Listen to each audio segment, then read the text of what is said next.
A third mind map on Alexander the Great is the Macedonian war machine, the army of Alexander. First point to make: Alexander does not create his army, he inherits it. His father Philip had spent years creating this full-time professional army and then using it to conquer Greece. The argument is that if Alexander hadn't inherited this fantastic professional army, he couldn't have achieved what he achieved. Okay, what is this army? The most important component is the cavalry, soldiers on horseback. The most important cavalry unit are the companions, um, usually led in person by Alexander. Heavy cavalry, shock cavalry, they don't throw things, they charge at people. A few thousand of them charge in the wedge formation, any formation that's needed, because they're full-time professional soldiers, and Alexander uses these to win the battles.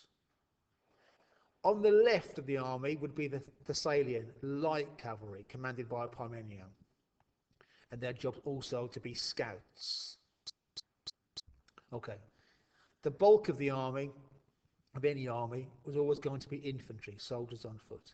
The most important unit, the most famous unit in the Macedonian army is the phalanx. Yeah? So a phalanx is a block of men, all marching together.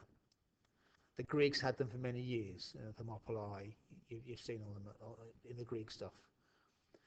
They're armed with the sarissa.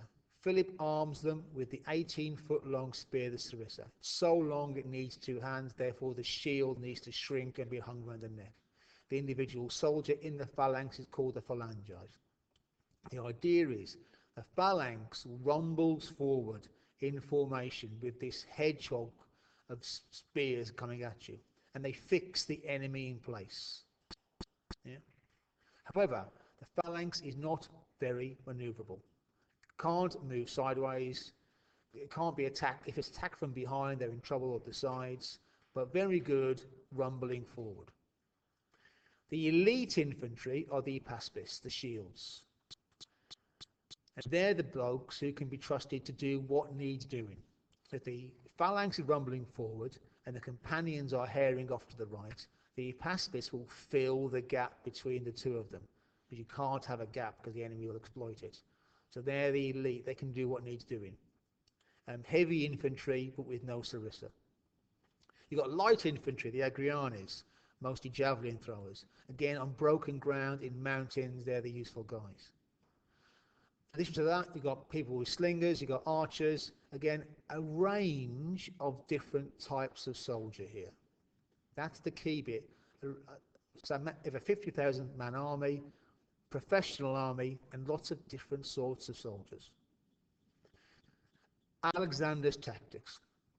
His battles seem to follow the same pattern. The phalanx rumbles forward.